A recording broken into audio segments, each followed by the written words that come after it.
तो एक बार फिर से आपका स्वागत है हमारे YouTube चैनल पर। आज के इस वीडियो में हम जानेंगे कि पैन कार्ड में करेक्शन करने वाला फॉर्म कैसे भरते हैं। यानी कि जैसे मान लीजिए कि आपके पैन कार्ड में डेट ऑफ बर्थ या नेम या फादर्स नेम कुछ भी गलत हो गया है, तो उसको कैसे चेंज करा सकते हैं, उसको चेंज करने के लिए कौन सा फॉर्म भरेंगे, इस वीडियो में हम सभी कुछ स्टेप बाय स्टेप जानेंगे। तो चलिए वीडियो को स्टार्ट करते हैं। तो यहाँ पर देखिए, सबसे पहले है हमारे पास पैन कार्ड करेक्शन का फॉर्म। यहाँ पर यदि आपका पैन कार्ड खो गया है या फिर उसमें कुछ करेक्शन कराना है तो आप इसी फॉर्म के माध्यम से करा सकते हैं। तो इस फॉर्म को भरने में सबसे पहले 2 पासपोर्ट साइज फ़ोटो लगेगा, एक यहाँ पर चिपकाना है और एक यहाँ पर। तो यहाँ पर जो फ़ोटो चिपकाएंगे उस पर सिग्नेचर करना है, यानी कि इस तरह से फ़ोटो चिपका देना है और फिर ऊपर से यहाँ पर इस तरह से क्रॉस सिग्नेचर कर देना है। जैसे अपना नाम हम लिख कर आपको बता रहे हैं कैसे करना है। इस तरह से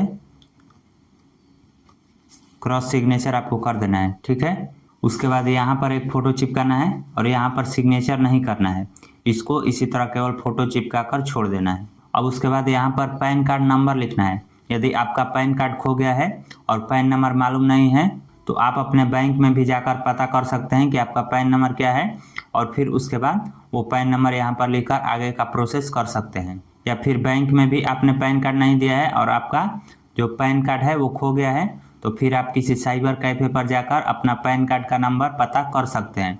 फिर उसके बाद वे लोग यहीं करेक्शन फॉर्म भरकर आपका जो पैन कार्ड है वो डाक से मंगा देंगे। तो यहाँ पर सबसे पहले पैन नंबर लिखना है, तो हम पैन नंबर लिख देते हैं। इस तरह से आपको पैन नंबर लिख देना है। फिर उसके बाद ठीक इसके नीचे आधार नंबर, तो यहाँ पर अपना आधार नंबर लिख लेना है, ठीक है। अब पैन नंबर और आधार नंबर लिखने के बाद पार्ट ए में पर्सनल इन्फॉर्मेशन लिखना है। तो पर्सनल इन्फॉर्मेशन में सबसे पहले नाम लिखना है। तो नाम आपका जो भी है, first name, middle name, last name, वो नाम लिख दीजिए। जैसे मेरा अरविंद कुमार है तो हम यहाँ पर अरविंद फर्स्ट नेम में और फिर मिडिल नेम को खाली छोड़ देंगे और लास्ट नेम में कुमार, इस तरह से लिख देंगे, ठीक है। उसके बाद फिर से अपना नाम लिखना है जो कि आपके आधार कार्ड पर है। अब first name, middle name, last name अलग अलग लिखने की ज़रूरत नहीं है, यहाँ पर हम एक साथ भी लिख सकते हैं इस तरह से ARVIND, उसके बाद KUMAR, ठीक है। इस तरह से अपना नाम लिख लेना है। फिर उसके बाद अपना जेंडर सेलेक्ट करना है। यहाँ पर आपका जो भी सही जानकारी है वो सिलेक्ट करना है। बाद में हम जानेंगे कि कैसे करेक्शन होता है, ठीक है। तो यहाँ पर हम अपना जेंडर सेलेक्ट कर लिए। अब फिर उसके बाद यहाँ पर डेट ऑफ बर्थ लिखना है। तो हम यहाँ पर अपना डेट ऑफ बर्थ लिख लिए। हम एग्जाम्पल के लिए आपको यहाँ पर लिख कर दिखा रहे हैं, ये मेरा डेट ऑफ बर्थ नहीं है, ठीक है। तो इस तरह से डेट ऑफ बर्थ लिख लेना है। फिर उसके बाद एड्रेस, तो एड्रेस में 2 प्रकार का एड्रेस है, इसमें से किसी एक को सिलेक्ट करना है। पहला जो है वो रेसिडेंस है, यानी कि निवास का जो एड्रेस होता है वो, और दूसरा ऑफिस का। तो रेसिडेंस यानी कि जहाँ पर आप रहते हैं वहाँ का एड्रेस आप यहाँ पर डालिए, या फिर यदि आप कहीं काम करते हैं तो ऑफिस का भी एड्रेस डाल सकते हैं, ताकि जब आपका पैन कार्ड आए तो वहीं पर डायरेक्ट आ जाए, ठीक है। तो यहाँ पर हम रेसिडेंस यानी कि जहाँ पर रहते हैं वहाँ का एड्रेस डालेंगे। तो इसके लिए रेसिडेंस पर टिक करेंगे और फिर यहाँ पर अपना एड्रेस डाल देंगे, फ्लैट, डोर या बिल्डिंग नंबर, फिर उसके बाद रोड, स्ट्रीट, ब्लॉक या सेक्टर नंबर, फिर उसके बाद पोस्ट ऑफिस, उसके बाद एरिया, लोकेलिटी, टाउन या सिटी, उसके बाद यहाँ पर अपना डिस्ट्रिक्ट डालेंगे। फिर उसके बाद स्टेट, तो स्टेट इस तरह से बिहार हम लिख लिए, आपको अपना स्टेट लिख लेना है। फिर उसके बाद कंट्री, तो कंट्री यहाँ पर इंडिया लिख लेंगे। उसके बाद पिन कोड, तो यहाँ पर इस तरह से आपको पिन कोड लिख लेना है, ठीक है। अब उसके बाद यहाँ पर पासपोर्ट नंबर पूछ रहा है, तो यदि आपके पास पासपोर्ट है तो पासपोर्ट नंबर लिखिए, यदि नहीं है तो इसको खाली छोड़ दीजिए। उसके बाद tax payer identification number in the country of residence, तो यदि ये डाटा आपके पास है तो यहाँ पर लिखिए, नहीं तो इसको भी खाली छोड़ सकते हैं। अब उसके बाद है कॉन्टैक्ट डिटेल्स, तो कॉन्टैक्ट डिटेल्स में आपको मोबाइल नंबर देना है, फिर ईमेल आईडी और फिर लैंडलाइन नंबर। तो आपके पास इन तीनों में से जो भी अवेलेबल है वो दे दीजिए। यहाँ पर तीनों में से कोई एक लिखना अनिवार्य है, तो हम यहाँ पर मोबाइल नंबर ही लिखते हैं। तो मोबाइल नंबर लिखने के लिए सबसे पहले कंट्री कोड लिखना है। तो इंडिया का कंट्री कोड +91 है और फिर उसके बाद यहाँ पर अपना नंबर लिख देंगे इस तरह से आपको नंबर लिख देना है। ये मेरा मोबाइल नंबर नहीं है, हमने एग्जाम्पल के लिए आपको लिख कर दिखाया है, ठीक है। उसके बाद ईमेल आईडी, तो ईमेल आईडी यहाँ पर अपना लिखना है। यदि आप दुकानदार है तो यहाँ पर अपना ईमेल आईडी भी लिख सकते हैं, ताकि जब पैन कार्ड बन जाए तो आपके ईमेल पर ही मैसेज आ जाए और आप उसको प्रिंट करके कस्टमर को दे सकें। इसलिए जो दुकानदार भाई हैं वो यहाँ पर अपना ईमेल आईडी लिख सकते हैं। उसके बाद लैंडलाइन नंबर, तो यदि ये अवेलेबल है तो लिखिए, नहीं तो इसको खाली छोड़ दीजिए। अब उसके बाद पार्ट बी में डिटेल्स ऑफ पेरेंट पूछा है, जिसमें सबसे पहले पिताजी का नाम है। तो पिताजी के नाम में first name, middle name, last name. तो आपके पिताजी का नाम जो भी है आप इस तरह से लिख लीजिए। जैसे मान लीजिए हम एग्जाम्पल के लिए यहाँ पर शिव शंकर सिंह लिख रहे हैं, तो शिव अलग लिखना है तो फर्स्ट नेम में लिखेंगे। उसके बाद शंकर अलग, तो हम यहाँ पर इस तरह से मिडिल नेम में लिखेंगे, और सिंह लास्ट नेम में। तो इस तरह से आपको भी अपने पिताजी का नाम लिख लेना है। अब ये फर्स्ट पेज तो हो गया, फिर उसके बाद दूसरे पेज पर देखते हैं कि क्या क्या आप लिखना है हमें। तो यहाँ पर जो दूसरा पेज है इसमें सबसे पहले यहाँ पर मदर्स नेम लिखना है। तो आपके माताजी का जो भी नाम है आप यहाँ पर लिख लीजिए।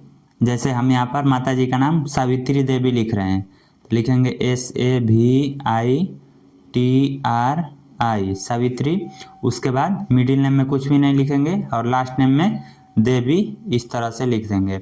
अब उसके बाद पूछ रहा है कि आप पैन कार्ड पर किसका नाम प्रिंट कराना चाहते हैं, पिता का या माता का, दोनों में से किसी एक पर ही टिक करना है। तो हम यहाँ पर फादर पर टिक करते हैं।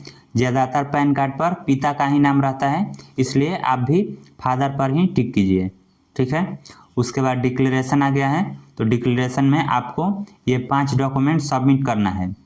तो 5 डॉक्यूमेंट में सबसे पहले तो है प्रूफ ऑफ आइडेंटिटी, यानी कि पहचान के लिए डॉक्यूमेंट। उसके बाद एड्रेस के लिए डॉक्यूमेंट, फिर डेट ऑफ बर्थ के लिए डॉक्यूमेंट, और फिर यदि आप इसके अलावा कोई अन्य चेंजेस करा रहे हैं तो उससे रिलेटेड डॉक्यूमेंट यहाँ पर देना है। और फिर सबसे अंतिम में पैन कार्ड का फोटोकॉपी भी इसके साथ लगाना है। तो ये 5 डॉक्यूमेंट आपको लगाना ही है, तो इसलिए सभी में आपको टिक कर देना है। अब सभी में टिक करने के बाद आप प्रूफ ऑफ आइडेंटिटी और प्रूफ ऑफ एड्रेस दोनों के लिए आधार कार्ड यूज कर सकते हैं। उसके बाद proof of date of birth के लिए मैट्रिक का मार्कशीट यूज कर सकते हैं। और फिर डॉक्यूमेंट्री प्रूफ, यानी कि मान लीजिए कोई अन्य चेंजेज करा रहे हैं, जैसे कि पिताजी का नाम मान लीजिए आपके पैन कार्ड पर गलत हो गया है, तो गलत हो गया है तो 10th का मार्कशीट तो आप देंगे ही, लेकिन इसके साथ में आपको कोई अन्य डॉक्यूमेंट भी देना होगा। तो आप यहाँ पर पिताजी का वोटर आईडी कार्ड भी लगा सकते हैं, जिससे प्रमाणित हो सके कि आपका पिताजी का जो नाम है वो जो वोटर आईडी कार्ड पर है वही करना है। तो इस तरह से आपको अपने ज़रूरत के अनुसार डॉक्यूमेंट लगा लेना है। उसके बाद वेरिफिकेशन एंड डिक्लेरेशन, तो इसमें सबसे पहले उसके बाद अपना नाम लिखना है। तो हम यहाँ पर जैसे कि अपना नाम लिख ले रहे हैं, इस तरह से नाम लिख लिए। उसके बाद in the capacity of himself लिखेंगे। यदि आप किसी लेडीज कैंडिडेट का बना रहे हैं तो यहाँ पर हर सेल्फ लिख दीजिए, HERSELF, ठीक है। यदि जेंट्स का बना रहे हैं यानी कि मेल का तो हिमसेल्फ, और फीमेल का बना रहे हैं तो हर सेल्फ, दोनों में से किसी एक को लिखना है अपने ज़रूरत के अनुसार। उसके बाद यहाँ पर प्लेस लिखना है, तो प्लेस में आप अपने नज़दीकी जो प्लेस है वो लिख सकते हैं। जैसे हम यहाँ पर चौसा लिख दिए। उसके बाद डेट में जिस डेट को आप यह फॉर्म भर रहे हैं वो डेट लिखना है, तो हम यहाँ पर आज का डेट लिख दे रहे हैं। उसके बाद यहाँ पर सिग्नेचर करना है। यदि कोई कैंडिडेट सिग्नेचर करना नहीं जानते हैं तो यहाँ पर आप उनका थंब इम्प्रेशन भी लगा सकते हैं, ठीक है। तो हम यहाँ पर अपना सिग्नेचर कर देते हैं। अब सिग्नेचर करने के बाद अब चलिए देखते हैं कि अब आपको करेक्शन करना है तो उसके लिए क्या करना होगा, क्योंकि आपने तो फॉर्म में सभी भर दिया, लेकिन कैसे पता चलेगा कि हमको क्या करेक्शन करना है, ठीक है। तो आप फॉर्म भरे होंगे तो यहाँ पर आप देख सकते हैं सभी के आगे यहाँ पर बॉक्स बनाया गया है, टिक बॉक्स, आप देख लीजिए सभी के आगे टिक बॉक्स है। तो अब यहाँ पर आपको जो भी करेक्शन करना है, जैसे मान लीजिए कि मेरा जो जेंडर है वो पैन कार्ड पर गलत है, ठीक है, फीमेल आ गया है, लेकिन हमको मेल चाहिए, ठीक है। तो अब तो अब इसको चेंज कराना है तो हम इसमें जो फॉर्म में भरेंगे वो अपना सही जेंडर भरेंगे, मेल, ठीक है। लेकिन चूंकि हमें जेंडर चेंज कराना है, यानी कि फीमेल आ गया है तो उसको मेल कराना है, तो इसलिए हम यहाँ पर जेंडर पर टिक कर देंगे, यानी कि हमें ये चीज़ करेक्शन कराना है।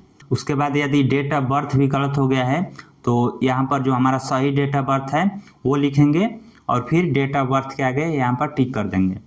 अब मान लीजिए 2 चीज़ हमें करेक्शन कराना है तो दोनों पर हम टिक कर दिए। उसके बाद इससे रिलेटेड डॉक्यूमेंट लगाएंगे, तो इससे रिलेटेड डॉक्यूमेंट में हमारा 10th का मार्कशीट से दोनों चीज़ प्रूफ हो जाएगा, क्योंकि दोनों चीज़ उस पर लिखा होता है, डेट ऑफ बर्थ भी और जेंडर भी। तो इस तरह से आप पैन कार्ड करेक्शन का फॉर्म भर सकते हैं और उसमें दिखा सकते हैं कि आपको क्या क्या चेंज करना है। तो इस तरह आज के इस वीडियो में आपने जाना कि पैन कार्ड करेक्शन फॉर्म कैसे भरते हैं। तो यदि आपको इससे रिलेटेड कोई क्वेश्चन पूछना है तो कमेंट करके पूछ सकते हैं। वीडियो पसंद आई हो तो इसे शेयर भी ज़रूर करें और ऐसे ही और भी वीडियो देखने के लिए इस चैनल को सब्सक्राइब कीजिए।